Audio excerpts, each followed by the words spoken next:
அல்லேலூயா. பரிசுத்தத்தை குறித்து தியானித்து வருகிறதான இந்த நாட்களிலே நாம் ஆராதனையில் பரிசுத்தம், இரண்டாவதாக வார்த்தையில் பரிசுத்தம், வார்த்தையும் வாழ்க்கையும், உத்தம வாழ்க்கைக்கும் உண்மையான வார்த்தைகளும் தொடர்புடையவை, இருதயமும் வார்த்தையும் இன்டர் கனெக்டட் என்பதை நாம் பார்த்தோம். நாவினாலே உண்டாகிறதான பாவங்கள் நம்மை பரிசுத்த குலைச்சல் உண்டு பண்ணும். பரிசுத்த குலைச்சலுக்கும் உதடுகளுக்கும் மிகுந்த ஒரு சம்பந்தம் இருக்கிறது. நாம் எப்படிப்பட்ட வார்த்தைகளை பேச வேண்டும் என்று கர்த்தர் விரும்புகிறார் என்பதை பார்த்து வருகிறோம். அதில் குறிப்பாக நாம் உதடுகளின் மூலமாய் செய்கிற ஒரு பெரிய பாவம் பொய் நாவு கர்த்தருக்கு அருவருப்பானது என்று வேதாகமம் சொல்கிறது. நாம் எங்கே பொய் பேசக்கூடாது அப்படின்னு பார்த்தோம். நேற்று பார்க்கும்போது குடும்பத்தில் நம்ம பொய் பேசுதல் கூடாது என்றது நம்ம பார்த்தோம். ஹல்லேலூயா. இன்றைக்கு அதை தொடர்ந்து நாம் இன்னொரு இடத்தை நாம் தியானிக்க போகிறோம். எந்த இடத்துல நம்ம பொய் பேசக்கூடாது என்பதை பார்க்க போகிறோம். பிரியமானவர்களே, ஆண்டவர் நம்முடைய வாழ்க்கையில் சில பேரை நமக்காக ஏற்படுத்தி இருக்கிறார். அவர்கள் எப்படிப்பட்டவர்கள் என்றால் நம்மை நம்புகிறவர்கள். ஓகே, நம்மை நம்பி ஒரு உத்தரவாதத்தை கொடுத்து, நமக்குன்னு சில பொறுப்புகளை கொடுத்து, வேலையை கொடுத்து, சம்பாதியத்தை ஏற்படுத்தி கர்த்தர் அவர்களை ஆசீர்வதிப்பதற்கு, அதாவது நம்மை ஆசீர்வதிப்பதற்கு அவர்களை நியமித்திருப்பார். அப்படிப்பட்டவர்கள் யார் என்று சொன்னால் எஜமான்கள். ஓகே, எஜமான்கள் என்று சொன்னால் நமக்கு யார் எஜமான் அப்படின்னா, நம்ம யாருக்கிட்ட சம்பளம் வாங்குறோமோ, ஓகே, அவர்கள் நம்மை நம்பி வேலையில் ஏற்படுத்தினவர்கள், நமக்கு ரெஸ்பான்சிபிலிட்டிஸை கொடுத்துருக்கிறவங்க, அப்படிப்பட்டவர்களை கர்த்தர் நமக்காக நியமித்து இருக்கிறார். ஒரு அல்லேலூயா சொல்லுங்க பாப்போம். அவர்களிடத்தில் நம்ம என்ன பண்ணக்கூடாது? பொய் பேசக்கூடாது. பைபிளில் நிறைய அற்புதம், அதிசயமான சம்பவங்கள் வேதாகமத்தில் எழுதப்பட்டிருக்கிறது. அவைகளில் ஒன்று நீங்கள் பார்த்தீங்கன்னா, இந்த பழைய ஏற்பாட்டில் 2 ராஜாக்கள் புஸ்தகத்தில் 5ஆம் அதிகாரத்தில் வருகிறதான நாகமான் என்கிறதான ஒரு சீரிய படையினுடைய சேனாதிபதியாய், தளபதியாய், கமாண்டராய், சீஃபாய் இருந்ததான அவனுடைய சரீரத்தில் ஒரு குறை இருந்தது. அவனுக்குள்ளே குஷ்டம் இருந்தது. இந்த குஷ்டத்தை அவன் எவ்வளோ மந்திரங்களை பண்ணி பார்த்தான், டாக்டர்ஸுங்களை போய் பார்த்தான், எத்தனையோ இடங்களுக்கு போனான், எங்குமே சுகமாகலை. கடைசியில் அவனுடைய வீட்டில் இருந்த ஒரு வேலைக்கார பெண்மணி, ஒரு அடிமை பெண், அந்த பிள்ளை எபிரேய பிள்ளை, அந்த பிள்ளை சொல்லுச்சு, என்ன சொல்லுச்சு? எங்கள் ஊரில் எங்கள் தெய்வம், அல்லேலூயா, என்னுடைய தெய்வம், என்னுடைய இறைவன், அவருடைய மகனாகிய தாசனாகிய தீர்க்கதரிசி ஆகிய ஒருவர் இருக்கிறாரு. அவர் பேர் என்னது? எலிசா. அவர் இடத்துல போங்க அப்படின்னு சொல்லி இந்த பிள்ளை சொல்லுச்சு.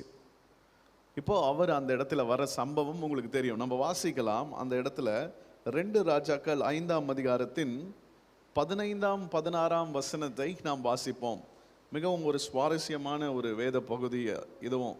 அப்போது அவன் தன் கூட்டத்தோடெல்லாம் தேவனுடைய மனுஷரிடத்தில், ஓகே, அவன் போகிறான்.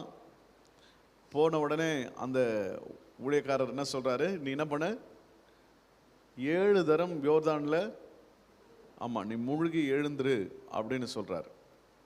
ஸோ 7 தரம் இவன் என்ன பண்ணுறாருன்னா, மூழ்கி எழுந்திருக்கும் போது அதை உடனடியாக செய்யலை, கோபத்தோடு கூட போகிறார். நான் நினச்சேன் நீர் என் உடம்பை தடவி பார்த்து ஆராய்ந்து என் மேலே கை வச்சு எண்ணெயை வச்சு ஜெபம் பண்ணி ஒரு அற்புதம் நடக்கும்னு பார்த்தா நீ என்னை கண்டுக்கவே இல்லையே. நான் எவ்வளோ பெரிய ஆள், நீ கூட என்ன பண்ணலை, என்னை பார்க்கல, என்கிட்ட பேசலை, நீ வேலைக்காரனை அனுப்பிச்சு ஒரு வார்த்தையை சொல்கிறியே அப்படின்னு கோபமாக போகும்போது தான் அந்த ஒரு ஞானமுள்ள ஒரு வேலைக்காரன் ஒருத்தன் இருந்தான். அல்லேலூயா. இப்படிப்பட்ட நபர்களுக்காகவும் நம்ம ஆண்டவரை துதிக்கணும். அப்படிப்பட்ட ஆட்களை நமக்கு தேவை. நம்ம கூட இருக்கிறவன் நம்மளை உசுப்பேத்துறவனாக இருக்கக்கூடாது, கூட இருக்கிறவன் நல்லவர்களாக இருக்கணும். அல்லேலூயா சொல்லுங்க பார்ப்போம். இதே மாதிரி தான் சவுலனுடைய குமாரனாகிய யோனதானுக்கு யோனதான் இல்லை, சவுலுக்கு ஒரு வேலைக்காரன் தான். கரெக்டா? சவுலுடைய வேலைக்காரன் ஒருத்தன் தான். அவன் தான் வந்து என்ன பண்ணாரு, இந்த சவுலை கழுதையை காணோன்னு சொல்லிட்டு தேடிட்டு இருந்தபோது,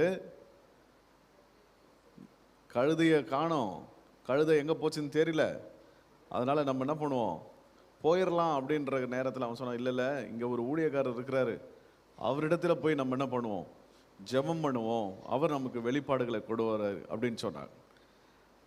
அதுவும் அவரிடத்துல ஊழியக்காரனா எப்படி நம்ம பார்க்கறது, கையில் காணிக்கை இல்லையே, எல்லாத்தையும் செலவு பண்ணிட்டோமே, அவருக்கு என்னத்தை கொண்டு போகிறது அப்படின்னு சொல்லும் போது அந்த ஊழியக்காரன் சொல்கிறான், வேலைக்காரன், நீ காசை செலவு பண்ணிட்ட ஸ்நாக்ஸ் வாங்கி சாப்பிட்டு, ஓகே, ஆனால் நான் வந்து என்ன பண்ணியிருக்கிறேன், காசு சேவ் பண்ணி வச்சுருக்கிறேன். சேவிங்ஸ் எங்கே இருந்தது பாருங்கள். ஒரு வேலைக்காரனுக்கு சேவிங்ஸை குறித்து ஒரு தெளிவு இருந்துச்சு. ஸோ அவங்க காசை எடுத்து இவருக்கு கொடுத்து இவங்க போய் பார்க்குறாங்க. இப்படி சில நல்ல ஆட்கள் கூட இருந்தாங்க. அவன் சொன்னான், எப்பா கஷ்டமான வேலையை சொல்லியிருந்தால் செய்திருப்பீர், அவர் சொன்னதோ ரொம்ப ஈஸியான வேலை, செய்து பார்ப்போமே, செய்யுங்க சார், தயவுசெய்து செய்யுங்க அப்படின்னு சொல்லி கடைசியில் அந்த 7 முறை மூழ்கி எழும்பும்போது அவனுடைய சரீரத்தினுடைய அந்த தோல் அது எப்படி இருந்துச்சுன்னா, ஒரு குழந்தையை போல அவ்வளோ ஒரு சாஃப்டாக ஸ்மூத்தாக, எந்த ரேஷஸ் இல்லாமல், அப்படி ஒரு பரிபூர்ண சுகம். அல்லேலூயா சொல்லுங்க பாப்பா. சரி, இப்போ என்ன பண்ணுறாருன்னா, இவர் வந்து இப்போ அந்த வசனத்தை வாசிக்கலாம். இந்த வசனத்தை வாசிக்கலாம். 2 ராஜாக்கள் 5:15 நாம் வாசிக்கின்ற போது அவர் என்ன சொல்றாரு, அப்பொழுது அவன் தன் கூட்டத்தோடெல்லாம்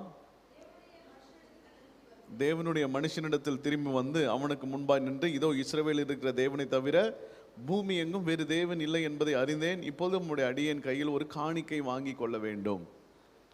அதற்கு அவன், இந்த ஊழியக்காரன் சொன்னார்னா, நான் வாங்குகிறதில்லை என்று கர்த்தருக்கு முன்பாக அவருடைய ஜீவனை கொண்டு சொல்கிறேன் என்றான். வாங்க வேண்டும் என்று அவன் வருந்தினாலும் தட்டுதல் பண்ணிவிட்டான்.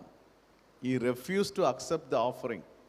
அந்த இடத்துல இப்போ அந்த என்ன பண்ணிட்டான், அந்த நாகமான் போயிட்டாரு.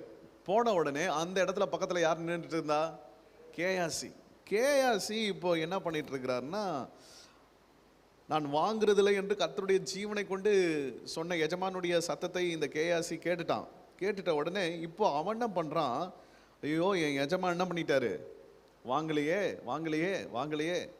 இதெல்லாம் இந்த மாதிரி பணத்தை நம்ம பார்த்தது இல்லையே, இது என்ன அவர் பிழைக்க தெரியாத மனுஷனாக இருக்கிறாரு, சரி நான் ஒன்று பண்ணுறேன் அப்படின்னு சொல்லிட்டு அவன் மைண்டில் ஒரு எண்ணம் வந்தது. அந்த எண்ணத்தை கர்த்தர் வெளிப்படுத்துகிறார் பாருங்க. அவன் மைண்டில் வந்து சில பிளான் பண்ணிட்டான். அந்த பிளான் பண்ணிட்டதுக்கப்புறம் அவனால் அங்கே இருக்க முடியல.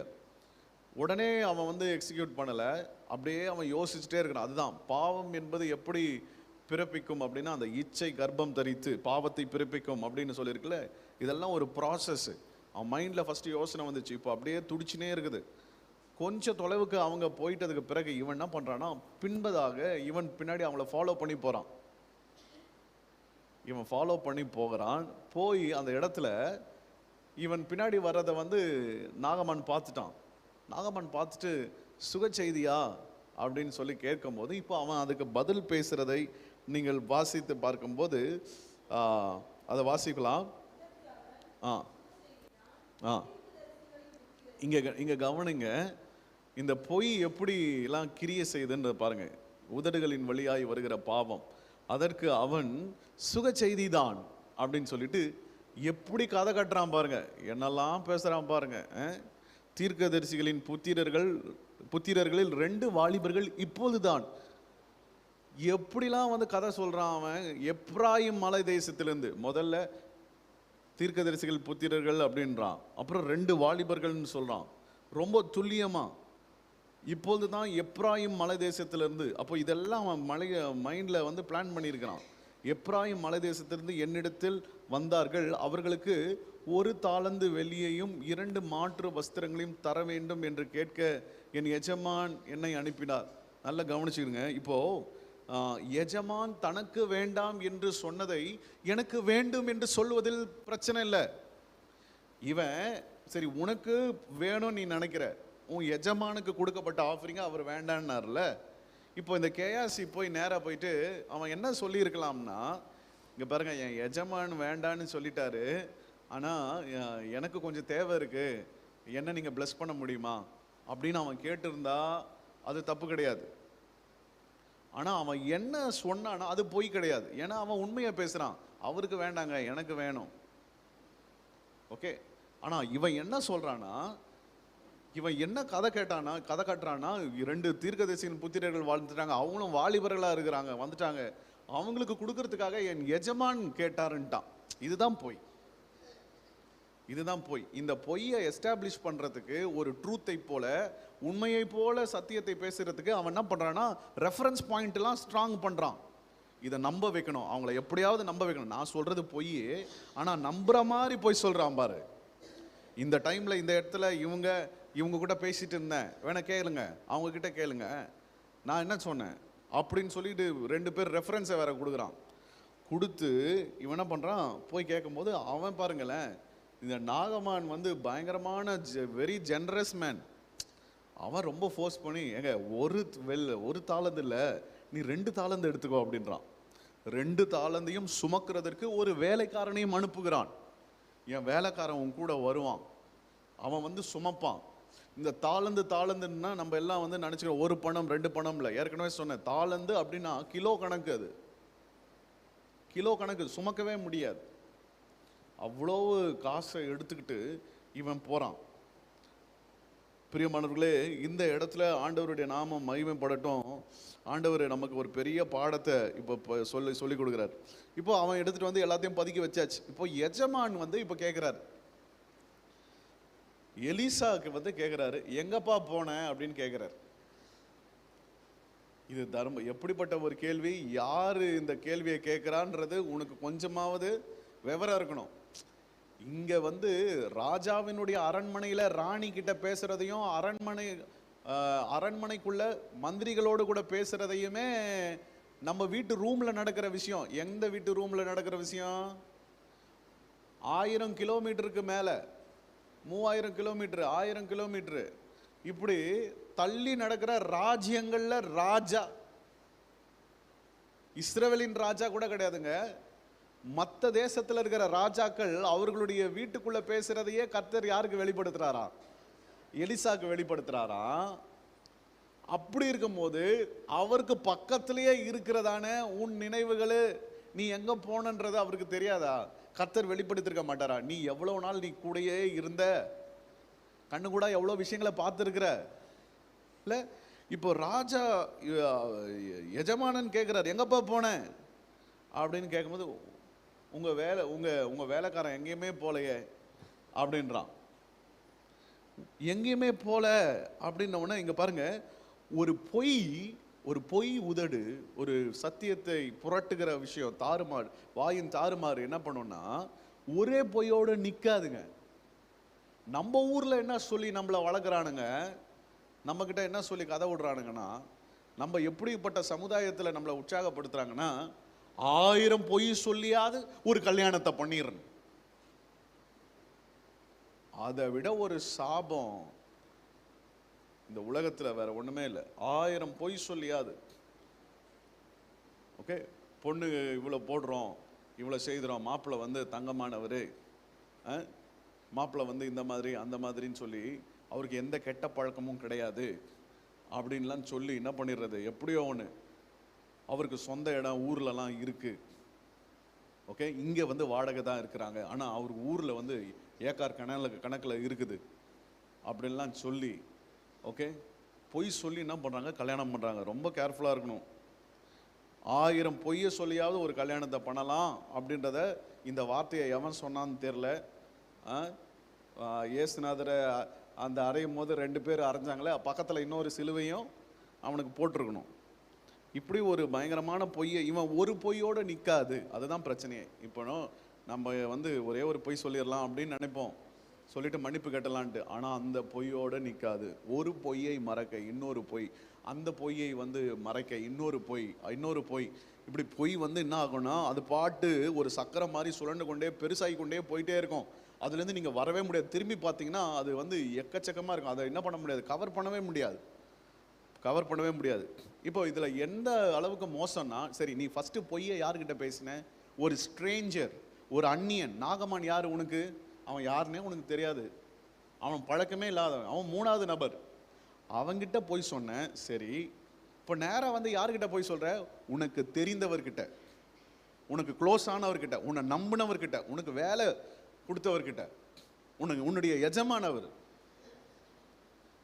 அவர் ஒரு ஊழியக்காரங்க, அவர் ஒரு தீர்க்கதரிசி. தெரியாதவங்கிட்ட போய் சொன்னேன், ஆனால் இப்போ தெரிஞ்சவங்கிட்ட போய் சொல்றியே, உனக்கு எப்படி மனசு வந்துச்சு? அதுதான் பொய்யினுடைய வலிமை, அதுதான் பொய். ஒரு இடத்துல ஆரம்பிக்கும், குடும்பத்தில் போய் சொல்லுவோம், வெளியே போய் சொன்னவன் கட்சியில் உள்ளே போய் சொல்ல ஆரம்பிப்பான், தெரியாதவங்க கிட்ட போய் சொன்னவங்க தெரிஞ்சவங்க கிட்ட போய் சொல்ல ஆரம்பிப்பான். எவ்வளோ உன்னை நம்பி அடுத்த ஒரு ஸ்தானத்தில் ஒரு பயங்கரமான ஒரு நம்பிக்கையோடு கூட உன்னை வளர்த்துருக்குறாங்க, அந்த இடத்துல அவங்க கிட்ட நம்ம போய் சொல்லாமா? நீதிமொழிகள் 25ஆம் அதிகாரம் 13வது வசனத்தை நான் வாசிக்கின்ற போது, உண்மை என்ன பண்ணனா, எஜமானுடைய ஆத்துமாவை குளிர பண்றவன் தான் ஒரு நல்ல வேலைக்காரன். The one who refreshes the soul of the master. பாருங்களேன், அவன் தன் யாரை பற்றி கோடை காலத்தில் உறைந்த மழையின் குளிர்ச்சி எப்படி இருக்கிறதோ அப்படியே உண்மையான ஸ்தானாதிபதியும் உண்மையான மனுஷன். எவ்வளோ அழகா பைபிள் சொல்வது, கோடை காலத்தின் உறைந்த மழையின் குளிர்ச்சி குழு குழு குழு குழுன்னு இருக்கும். அதே போல எஜமானுடைய ஆத்மாவை உண்மையான மனுஷன் வேலைக்காரன் குளிர பண்ணுவான். ஆனால் இந்த மாதிரி வந்து அவங்கள ஏமாத்து வேலை பண்ணுறது பெரிய பெரிய ஒரு தவறு. ஆமென். ஒரு மாஸ்டர், ஒரு சர்வன்ட், ஒரு எஜமான், ஒரு வேலையாளன், ஒரு தலைமைத்துவம் கீழே இருக்கிறதான நாம் வந்து பொய்யினாலே நம்ம என்ன பண்ணக்கூடாது, கரைப்படுத்தி கொள்ளக்கூடாது. அல்லேலூயா. பைபிள் நிச்சயமா சொல்லு, பைபிள் சொல்லுது உண்மையானவனை கண்டுபிடிப்பது அரிதுன்னே சொல்லு. இன்னைக்கு பொய் எந்த அளவுக்கு, அதான் நான் சொன்னேன், நம்ம குறைஞ்சது ஒரு நாள் நம்ம வந்து வீட்டை விட்டு வெளியே போயிட்டு திரும்பி ரிட்டர்ன் வரத்துக்குள்ளேயே நமக்குள்ளே நீங்கள் கால்குலேட் பண்ணி பார்த்தீங்கன்னா நம்ம வந்து ஒரு கிட்டத்தட்ட க்ளோஸ் டு சாதாரணமாக உலகத்தில் நிறைய வார்த்தைகள் பேசுகிற நம்ம வந்து பார்த்தீங்கன்னா ஒரு 20 பொய்யாது, ஒரு 20 பொய்யாது என்ன பண்ணிடுறோமா, சொல்லிடுறோமா. ஃபோன் எடுக்கும்போது நான் இப்போ அங்கே வந்துட்டே இருக்கிறேன் அப்படின்னும், ஆனால் அங்கே வந்துட்டேலாம் இருக்க மாட்டீங்க, ஆனால் இப்போ அங்கே தானே போகிறேன் அப்படின்னு ஒரு வீட்டுக்குள்ளே உட்காந்துட்டு தான் உட்காந்துட்டு இருப்போம். வந்துட்டே இருக்கிறேன், நீ எங்கே வந்துட்டே இருக்கிற? இந்த பெட்ரூம்லேருந்து அந்த பெட்ரூமுக்கு வந்துட்டே இருக்கிற. இல்லை, இன்னும் ஒரு மணி நேரம் கழித்து புறப்பட போகிறேன்னா அதுவே பொய் தான். நீ என்ன சொல்லணும், நான் வீட்டில் தான் இருக்கிறேன், இன்னும் ஒரு மணி நேரம் கழிச்சுட்டு நான் அங்கே வருவேன் அப்படின்னு சொல்லணும். நான் வந்துட்டே இருக்கிறேன்னா நீ கிளம்பிட்ட, டிராஃபிக்கில் மாட்டிக்கிட்டேன். இந்த மாதிரி பொய்லாம் வந்து நம்ம என்ன பண்ணுறோம், அடிக்கடி சொல்கிறோம். நீதிமொழிகள் 20:6 வாசிக்கலாம். 20:6.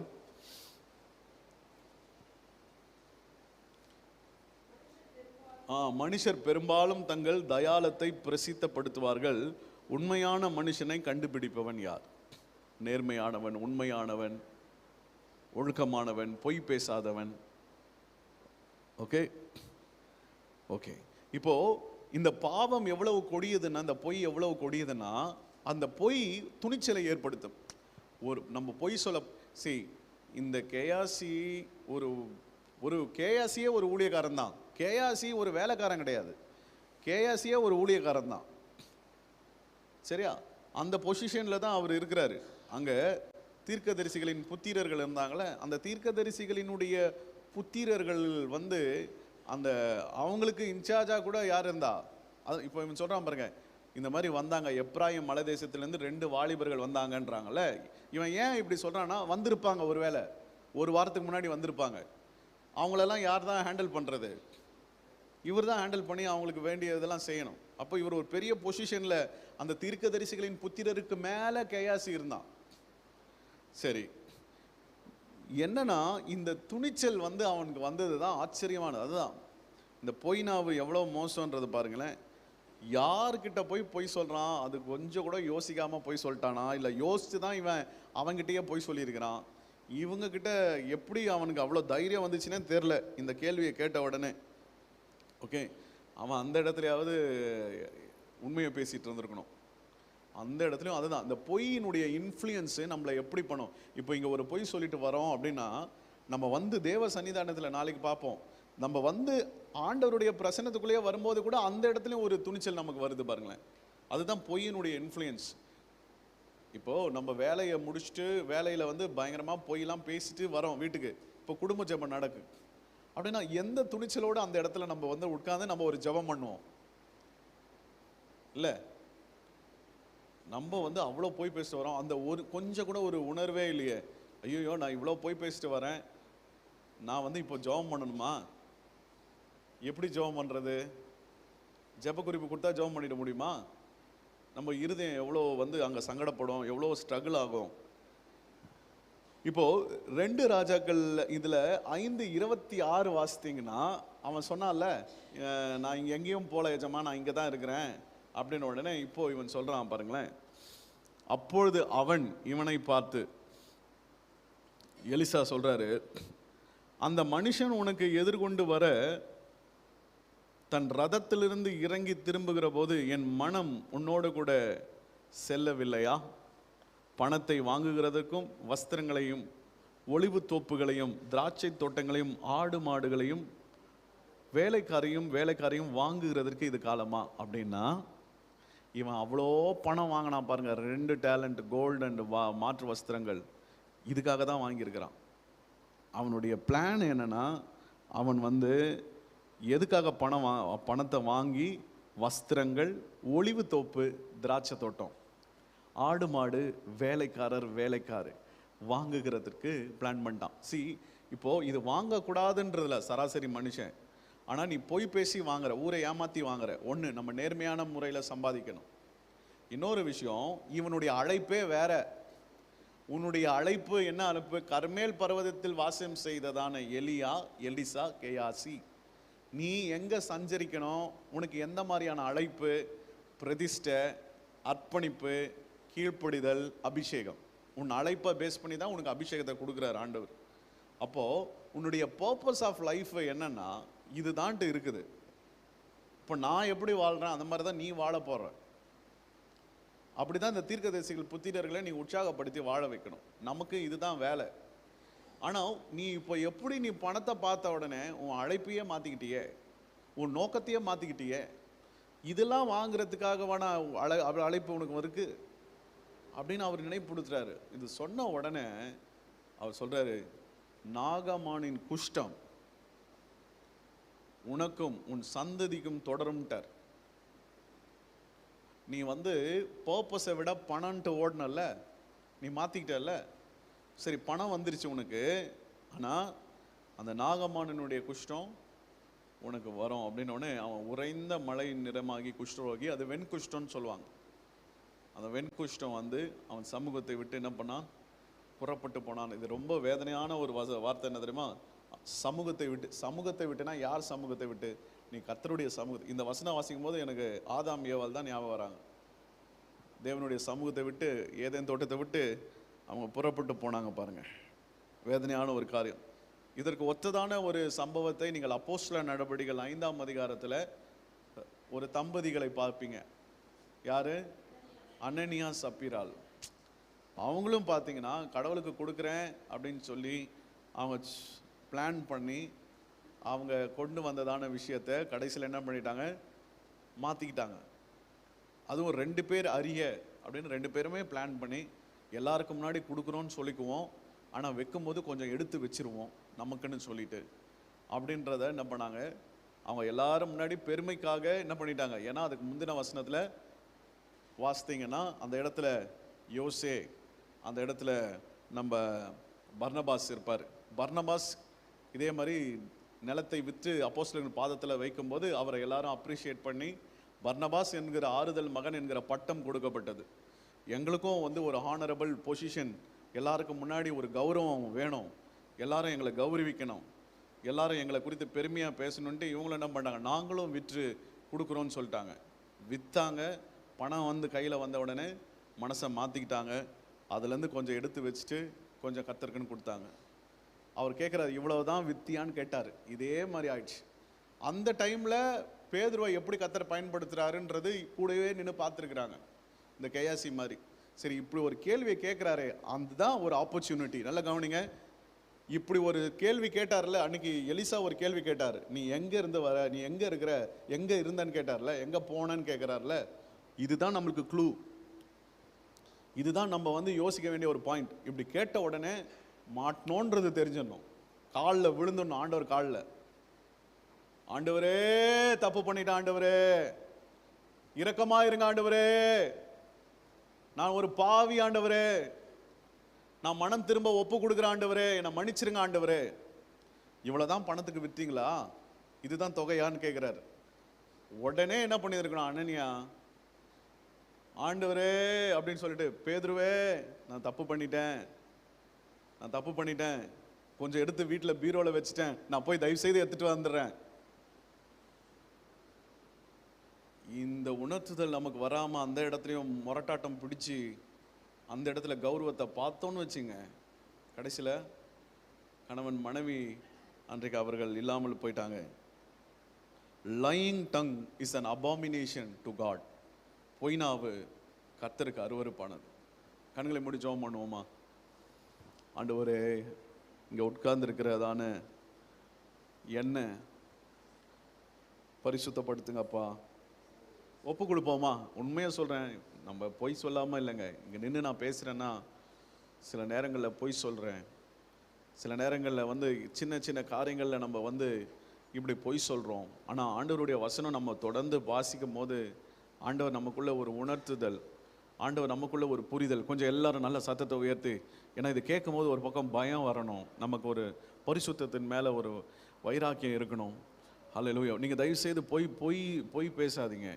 நான் பொய் பேச, ஹல்லேலூயா, நான் என்னை வந்து பொய் பேச மாட்டேன், நான் இது வரைக்கும் பேசினேன், என்னை மன்னிச்சுங்க ஆண்டவரே. சொல்லுங்கள் பார்ப்போம். நேற்று ஒரு வேளை பொய் பேசியிருந்திருக்கலாம். ஆண்டவரே நான் மன்னிங்க ஆண்டவரே, வேலை நிமித்தமாக பேசிட்டேன், வீட்டில் இப்படி பேசிட்டேன், வெளியே இப்படி பேசிட்டேன், நான் சில சமயம் அறியாமலே பொய் பேசுகிறேன், என்னை மன்னிச்சிடுங்க. இந்த பொய்யின் இன்ஃப்ளூயன்ஸ் எனக்கு வேண்டாம். என் ஆண்டவருக்குள்ள சத்தியம் இருக்குது. பொய் பேசுகிறவன் அவன் சொந்த பாஷை, பிதாவின் பாஷை, பிசாசின் பாஷைகளை பேசுகிறான். பிசாசை பொய் சொல்லும் போது அவன் தன் சொந்த பாஷையை பேசுகிறானா? தேவனுடைய தன்மையில், சுபாவத்தில் பொய் இல்லை, சத்தியம்தான் இருக்குது. என்னை ஒப்பு கொடுக்குற ஆண்டவரே, நான் உண்மையை பேச நான் விரும்புகிற ஆண்டவரே, எனக்கு பலவீனம்தான் ஆண்டவரே, நான் பலவீனம்தான் ஆண்டவரே, என்னை பலப்படுத்துங்கப்பா. எனக்கு நீங்கள் சொல்லிக் கொடுங்க ஆண்டவரே, எனக்கு நீங்கள் சொல்லிக் கொடுங்க ஆவியானவரே, உண்மையை பேச எனக்கு சொல்லிக் கொடுங்க. ஹல்லேலூயா. என்னை ஒப்பு கொடுக்குறேன்னு சொல்லி ஒப்பு கொடுப்போம். ஹல்லேலூயா. இந்த நாளில் கர்த்தர் நம்மை நடத்துவாராக. கர்த்தருடைய கரம் நம்மோடு கூட இருக்கட்டும். இன்னைக்கு வாலிப பிள்ளைங்க விழுப்புரம் போகிறாங்க. எல்லாம் கரங்களை உயர்த்தி ஜெபம் பண்ணுங்க. இயேசுவே எங்கள் தெய்வமே, இந்த வருடத்தில் வாலிபர் பிள்ளைகள் மூலமாய் முதலாவதாக இன்னைக்கு அவங்க மிஷன் ட்ரிப் போகிறாங்க. ஆண்டவரே, இந்த வருஷத்தில் ஆண்டவரே கர்த்தர் அவர்களோடு கூட செல்வீராக. உடைய பிரசன்னம், உடைய பாதுகாப்பு, உடைய அபிஷேகம் ஆண்டவரே உடைய பிள்ளைகளோடு கூட இருக்கட்டும். போய் ஊழியம் செய்து ஆண்டவரே சுகமாய் ஆண்டவரே தேவனுக்கு மகிமையை செலுத்தி உடைய பிள்ளைகளை கர்த்தர் பயன்படுத்தி எங்கள் மத்தியில் சுகபத்திரமாய் அழைத்து வருவீராக. கர்த்தருடைய கரத்தில் ஒப்பு கொடுக்குறோம். அல்லேலூயா. யாபேசின் ஜெபத்தை சொல்லுங்க பார்ப்போம். அது டெய்லி நீங்கள் சொல்கிறீங்களா? சொல்லுங்க.